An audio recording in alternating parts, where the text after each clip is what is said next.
د غزل اوریدلو لپاره بلها وختونه موږ سره ستا، د فلمونو د لیدلو لپاره بلها وختونه موږ سره ستا، لیکن د یو حدیث اوریدلو لپاره موږ سره وخت نسته.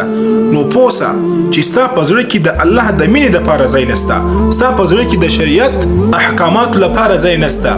ورځ رابلي په ګناهونو کې ډوبېږو، ورځ رابلي د الله نه لرې کېږو، ورځ رابلي خپل آخرت تباه کوو په خپل لاسو باندې. الله وایي زه ظالم نه یم چې په تاسو باندې ظلم کوم، بلکې تاسو خپل ظالمان یاست چې د خپل آخرت په دې خپل لاسونو خرابوي، خپل ځانونه په خپل اور ته اچوي.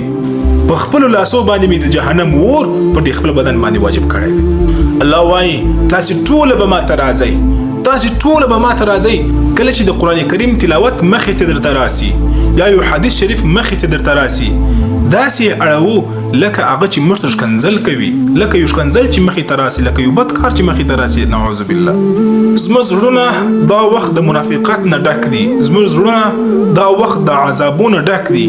زموږ په زړه باندې داسې پرده ده چې هیڅ کله نه غواړو چې د قرآن کریم تلاوت په غور فکر سره په مینه سره واورو او د رسول الله یو مبارک حدیث شریف او په غور فکر سره واورو.